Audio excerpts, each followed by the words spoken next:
Hi, I'm Ronnie Wiley, and welcome to On the Spot. To my right is John Burns with the Connersville Flying Club. Hey. John, how are you? And you're also with great to be here. A lot of other aviation-type clubs, so tell us all about your involvement with aviation and the clubs you're with. So the Connersville Flying Club was started many years ago to help people have an access to an airplane. So there's actually 6 of us that own that airplane together. And that was a great way for me to learn to get to fly. I would not have had that opportunity had it not been for the Connersville Flying Club. So that makes it affordable. And that just got me started into the aviation world. And at some point in time, we're kind of concerned, would we still be able to keep having that airplane? So I decided to build an airplane. Why does anybody do that? But I could build a paper airplane. I can take this and turn this into an airplane, but that's about it for me. But it's a really neat full-size airplane, and we had a chance to come out and film some of that a couple years ago. And as a result of that, also, I got involved in the Experimental Aircraft Association. So there's a local chapter of that group in Hagerstown. And through that Hagerstown group, they have been involved in various things that promote aviation. So one of the things that we do, I do a lot of Young Eagles flights. That's flights for kids between the age of usually 10 and 18. Introduce them to aviation, things like that. But one of the unique things that the Experimental Aircraft Association does is try to preserve aircraft history. And one of those aircraft that they've preserved and toured across the country for several years now is a Ford Trimotor. And so, I think you've got a picture of it there. Right here. Yeah, the Ford Trimotor is really the beginnings of passenger aircraft service in the United States. Almost every airline had a start in the Ford Trimotor. Yeah, when you say Ford, you always, obviously I think of cars, Henry Ford. And Henry Ford bought the Stout Metal Airplane Corporation. Oh, wow. Which is what this was originally, and started in aviation. Did not know that. He did not continue that much past the Ford Trimotor. There's various reasons why he chose other business pursuits, but really also gave some credibility to early passenger aircraft. Because if Henry Ford's involved, it must be okay. Right. So absolutely. Yeah, because he wanted you to by car. Absolutely. Yeah. And so Trimotors were built from about 1926 to about 1933. And there's just about 199 of them that were ever even built. Really? And of today, you would most likely see one in a museum. The Ford Trimotor is such a significant part of aviation history that one hangs in the downtown Smithsonian Air and Space Museum. So I've probably seen it when I've been there. You've probably been through there. Now, the Air and Space Museum has a branch out in Chantilly, Virginia, that has larger items, but the Ford Trimotor was so important that they have it downtown where they have the Wright Flyer and other significant pieces of aviation. Right there in the National Mall. Yep. Yeah, wow. So most of the time you'll see one in a museum, but there are 2 that are consistently flying around the country during tours and doing rides. Of those, there's only 3 others that are even flying right now, several under restoration. So a very limited number of Ford Trimotors that are actually still flying. And we have one coming to town. Coming to Connersville. This month in October. 24th through the 27th of October, there will be a Ford Trimotor here in Connersville. Yeah. We have a really unique opportunity in that it's been near us before, but never here. And it's going to be here because the large hangar at the Connersville Airport is open right now. So I tell people it may happen again, or this may be the one and only time it's ever in Connersville. Well, when you say that, it's like, when I think of the big hangar, I mean, we think of big airplanes, and we're a smaller city, but that big hangar, it's used a lot. Well, yeah, the ag planes fit in there nicely, and it's not quite big enough for most corporate traffic these days.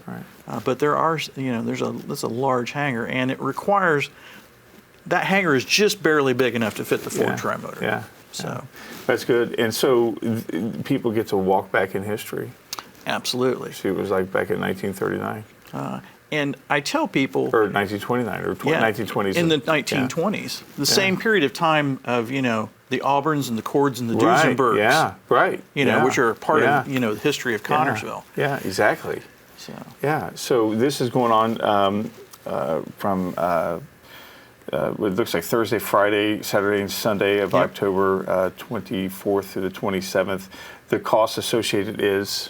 So for adult rides, it's $99. For youth 17 and under, it's $75.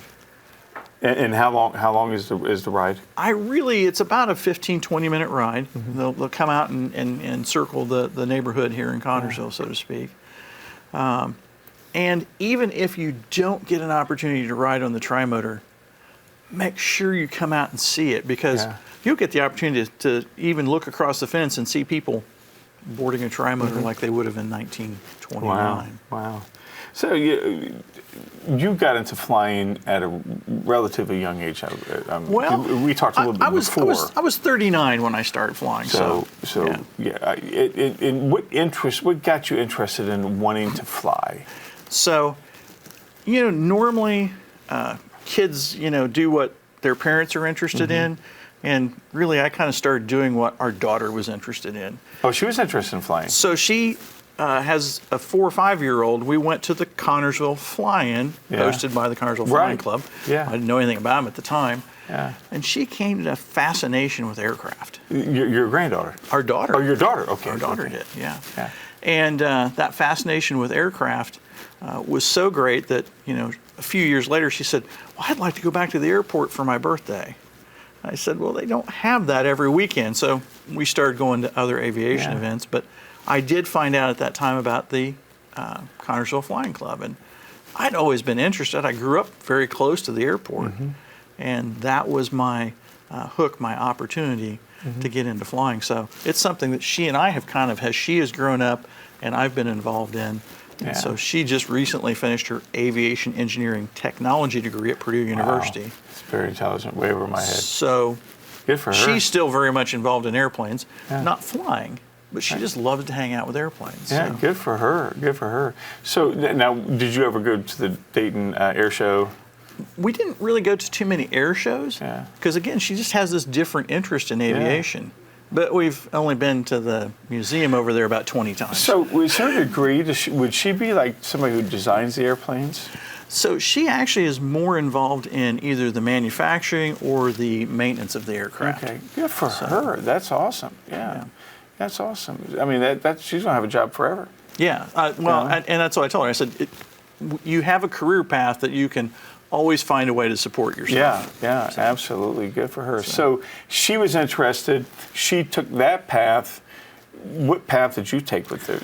So obviously you decided to build a plane to fly. I joined the flying club, and as time went on, we were a little concerned. There's 6 of us that owned the airplane. That one time there was about 15 of us. So, it's like, well, I don't know if this is, but, I think it might be fun to build an airplane. So I built a 2-place, fully enclosed, full-size airplane. Did your daughter help you out with that? She did, very much. Awesome. That is awesome. It's funny when she has done interviews. That was one of it's on her resume. Helped build an airplane literally, and that's a big talking point when she does interviews. It's kind of funny. Yeah, that'd be an incredible thing on the resume. So and so we did that, and she and I have flown it a lot. She has about 100 hours flying with me. So. And we actually just got back from a trip to Missouri in that airplane. Well, so you guys still fly it? Yeah, absolutely. Wow. And how long have you had the airplane? So we finished it in 2021. Okay. So it's pretty about 3 still years shiny. old. Yeah, still shiny. Still got that new airplane smell. It does. Yeah. So when you have that freedom to just. We did. I mean, it's a lot. I mean, going to St. Louis or going to Missouri, that's 5-6 hour trip. If it's without traffic, and you just pop in the air and you're there an hour. Yeah. My wife sometimes will follow along on the road because we just have a 2-place airplane, and So we can beat her by a couple hours if we go somewhere. Yeah. Yeah. So. She lost. She's looking at the air, and you guys are gone. Yeah. So when you fly, and I'm sure you've taken the wife on. See that? No wonder you stay married for a long time. You guys take her to a romantic dinner way out of town. Yeah. You know. So when you decided to build the airplane, now do you have to, like, when you go out of places, do you have to set things up way ahead of time to, like, okay, I'm coming in, I need a place to land. I need a place to store the, We are extraordinarily fortunate in the United States that we have a tremendous freedom in flight in the United States. Now, there certainly are definitely rules that we follow. Right. There's radar out there. I mean, they can kind of tell where you're at. But if you stay away from the very busy airports, you can fly and go land and go places that you want to, really without ever talking to anybody. Oh, really? Now, we do spend time on the radio just to, not run into each other, if you will. But here at Connersville, it's a non-towered airport, so you can go fly and you really don't have to talk to anybody. Oh, wow. Okay. We'll announce on the radio just so that, cooperative, talking to your neighbor across the fence, hey, I'm mowing my yard, Right. Just in case somebody else is flying in. Yeah. So that's right. I guess there wouldn't be a air traffic control here in Connersville. There's not. So we literally flew from here to Missouri and really didn't specifically talk to anybody. Yeah. So. Wow. Okay. So you're not going to fly into the St. Louis International Airport? We could. You could. Probably not the place that we're going to go because it's busy and they have fees and sometimes for things like that. But we could go to one of the airports very close. Yeah. And probably closer to where we need to be than the downtown airport. Wow. So when you built your airplane, so did you, like, the autopilot, the GPS, all that, or? The airplane that I fly in the club and the airplane I built are both very simple. So they don't have all of those things. We do certainly have GPS. Yeah. Believe it or not, you can navigate with your phone if you want to. Oh, wow. There are some basic instruments that are required to be in every airplane. Right. But it's really fairly simple if you choose to keep it that way or choose to fly that way. Because I thank God for GPS sometimes. I wonder how we ever got around anywhere without even driving a car, and you can imagine with an airplane. Well, I was very lucky in that when I learned to fly, GPS was not so dominant yet. Yeah. And because of that, we still, and people still do today, we learned with paper maps, and you can also follow the roads. State Road 1 goes from Fort Wayne right down to Connersville, and I guess that would be, you can look out the window and State Road 1 and just keep flying that way. So when you decided that you wanted to fly, how long did it take you from the moment you decided to fly to get your license? How long is the process of getting your license? From the time I joined the flying club, it was about 18 months. Okay. And I only flew on Sundays. Okay. How many hours did you have to have flying time? The minimum is 40. It took me about 55. And people can take as many as 60 or 70 usually, and they'll get their private pilot certificate, which is your first certificate. So. Yeah. So just like a CDL, there's certain driver's license, so there's various. So you couldn't do a commercial airplane? No, I'm not commercially certified. You can become that. There are steps to take to do that, but just not, that's not what I want to do for a profession. I do it for fun. Right, yeah.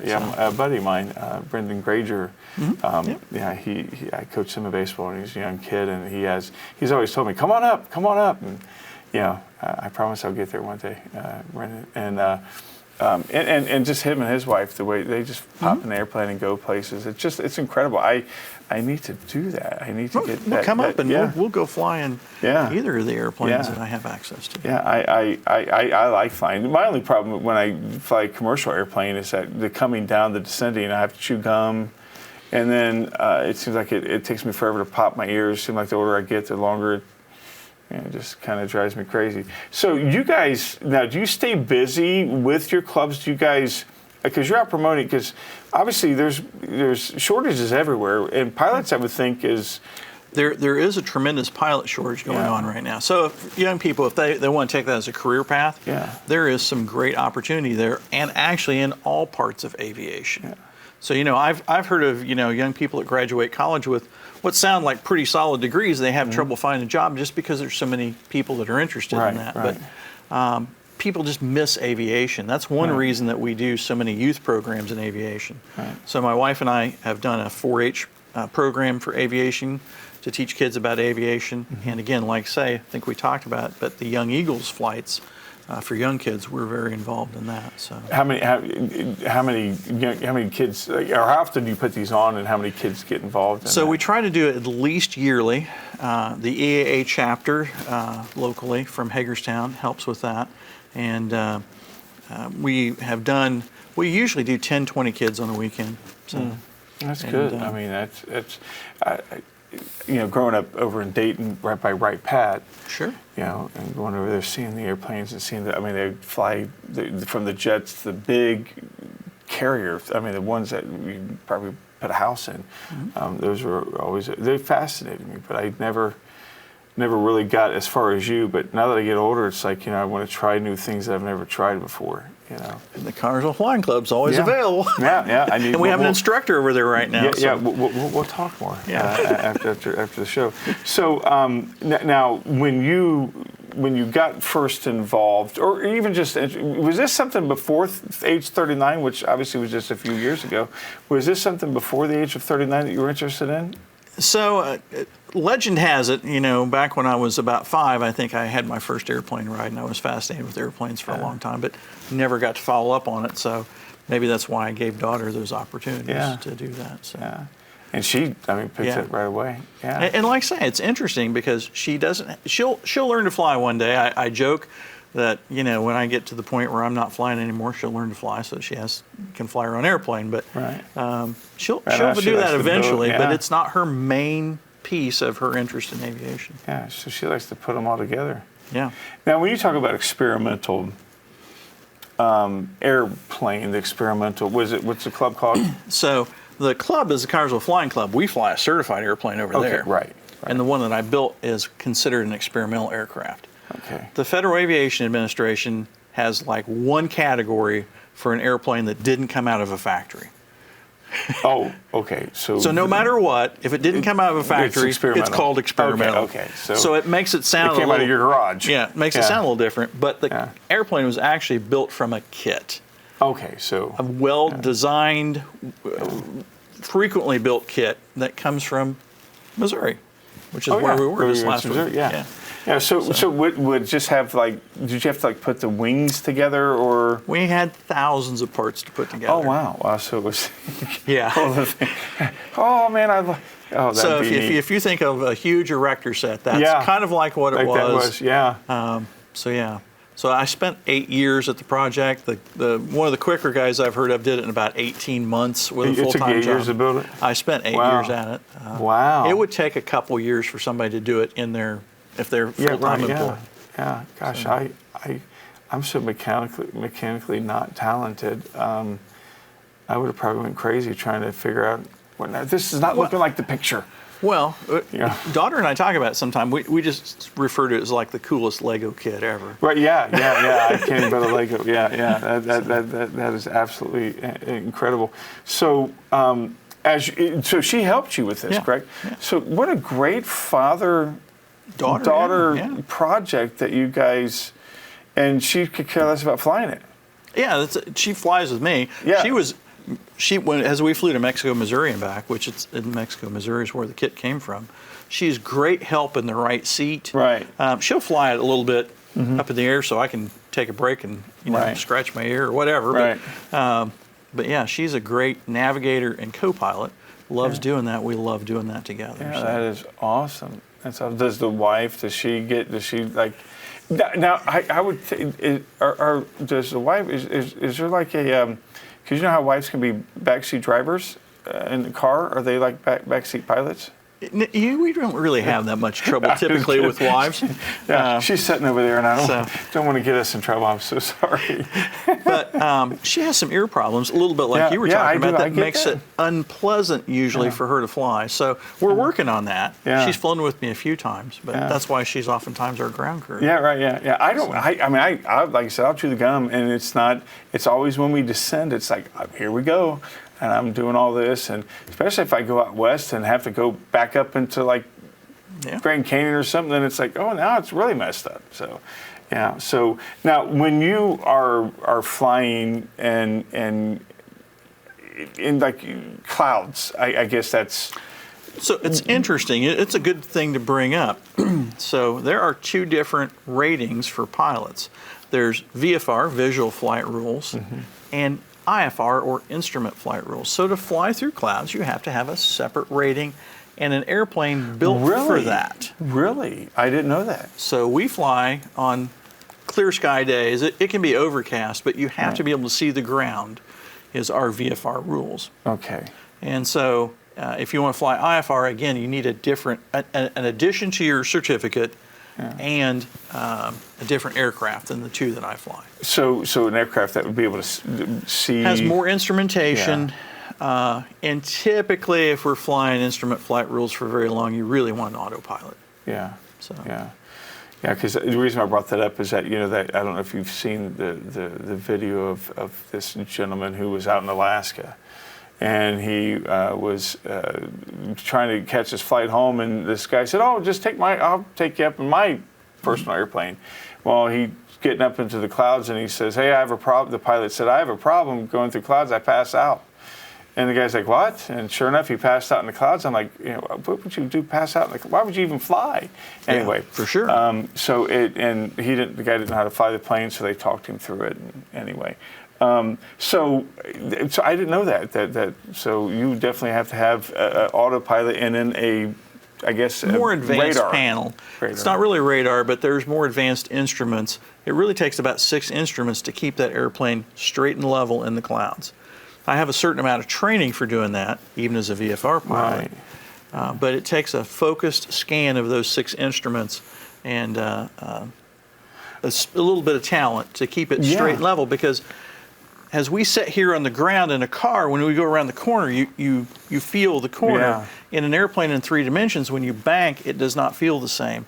And it will really lie to your ears and your sensory system as to whether or not you're right side up, upside down, banking, climbing, descending.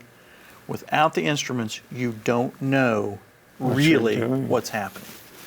Wow. If you don't have visual reference to the ground. Yeah, wow. I guess you're right, yeah. So. Yeah, it's amazing. So, but what happens if you're flying and all of a sudden clouds start appearing? So the first thing you can do is turn around and go back where you came from, because you just came from clear air. Yeah. And the other piece of that puzzle too is, remember, as I said, I did a fair amount of training in that. So you can use those instruments to, either get above the clouds, below the clouds, and then, work with air traffic control, because they are available on the radio. Yeah. We have radios. We don't have to talk to them, but they're available to help somebody out if that happens. That's good. Yeah. I just thinking about that, it's just amazing, all the training that you guys do, and then to know that there's additional and different types of. I knew there was like big aircraft. The largest aircraft, even when you get up into commercial operations like with Delta, you actually have to train on that specific aircraft, a 737 Boeing or an Airbus A380, to get rated and type rated actually on that aircraft. And a type rating on an Airbus A380 does you nothing for a Boeing 737. Really? So you have to go back and do the entire 2 to 4 week course on that aircraft, and then go through a whole process. It's not like a car's a car. It's not like it. Wow. You almost learn to fly an airplane as opposed to learning to fly airplanes. Now, in the small airplanes, they're very similar, and there's not a lot of transition, but it is different in each different airplane, and different airplanes have different flight characteristics. Wow, that's really neat. Yeah. So if you would fly an airplane similar to yours, it would maybe handle differently? So it was quite a transition to go from the Cessna Skyhawk 172 that I fly in the club to the Zenith CH-750 STOL aircraft, short takeoff and landing aircraft that I built. Wow. So that's neat. That's neat. So you guys, what other projects or events do you guys do with the Connersville So there are a couple of aviation groups around here that do some other interesting things. As the Flying Club, our main goal is to create access to an aircraft for those of us that are members or to new people And I had a gal from here locally call me the other day. Is interested in learning to fly. So, so I'm going to try to meet with her sometime in the next few days to create that opportunity that doesn't exist. If you want to go rent that same aircraft in Indianapolis versus being in the flying club, it can be as much as twice the cost of the flying club. Yeah. So that's part of the real goal of the flying club. And then, we are, as members, involved in many other things.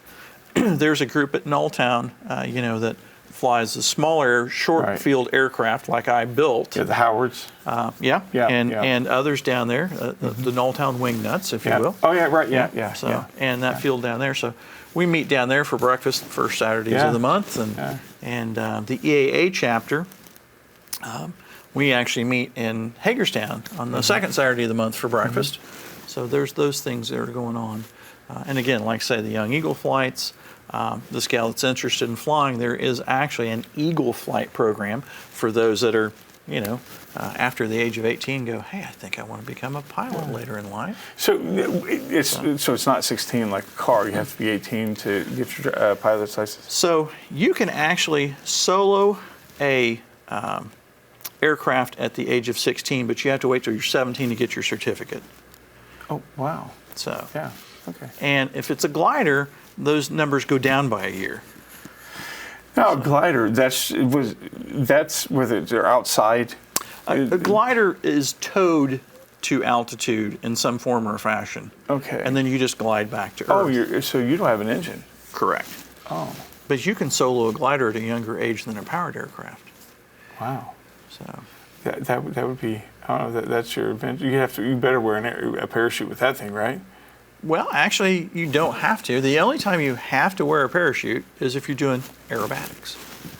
So, and with a glider, their glide ratio is so long that actually the challenge is not staying up; it's getting down. Yeah. All right. But how far does it glide? Some of the best gliders have glide ratios of as much as 50 to 1. So if you're 1,000 feet in the air, you can glide for 50,000 feet. Wow. Wow, yeah. Yeah, so that's... The average glider is a 20 or 30 to 1, even at that. And an airplane is less than 10 to 1. So 50,000, that's what, about 7 miles? So you glide for about 7? Wow, that's amazing. Yeah, wow. Yeah, 7, 8 miles. You're just gliding. Yeah, especially, you'd have to be really skilled to try to cut that short. Absolutely. Yeah. There are things, accessories on the glider that let you... Real quick, because I wish we could have you on a lot longer because I'm very interested. I'm sure there's other things that we can talk about. Anything I missed that you would like to bring up about anything? Well, I just want to, for sure, focus on the opportunities that we have with the Ford Tri-Motor. People need to come out and see it. It may never be here again. Yeah. And just to hear it, to experience it, if nothing else. There'll be some other community groups out there involved in this, so you'll probably be able to get lunch. You'll probably be able to do some other things while you're out there. We're going to try to promote the history of Connersville a little bit while we're out there, and the neat things that happen in Connersville. EAA will reach to a 200-mile radius to bring people into this. Yeah. So there will be a lot of people coming to Connersville. I think the railroad's going to try to be up there and have a booth, tell people what's going on in Connersville. I mean, it's an exciting thing for this town. Yeah, exactly. And our airport is a plus. We have an amazing airport. There are only 9 airports in Indiana that have a longer runway than we do. Wow. So we're blessed with a lot of things. The place to be, October 24th to the 27th, is the Connersville Airport for the Fly on the Ford. Check out one of the very first, I guess, commercial. Yeah, that's where commercial air travel started, really. Yeah. And Henry Ford is a part of it, and that's going to be part of our history as well. Absolutely. Come check it out, and you'll learn. John, fantastic having you on here. Now I want to be. We'll talk. You need to come to the airport. Yeah. We'll go fly. Yeah. And you'll go. Oh, my ears don't bother me because we don't go that high. Yeah, that's all right. Yeah. So I like it. John Burns, go check him out at the Connersville. How does somebody get a hold of you at the Flying Club? So the Flying Club, come down to the Connersville Airport, the terminal building down there. On the bulletin board, you can find our contact information for our EA chapter, for me. Yeah. You can contact me at jcburnsaviate@outlook.com. It's a real simple email. Yeah. So, All right, check John out, and hopefully we'll see you in the air, and we'll see you next month on the spot. look forward to it.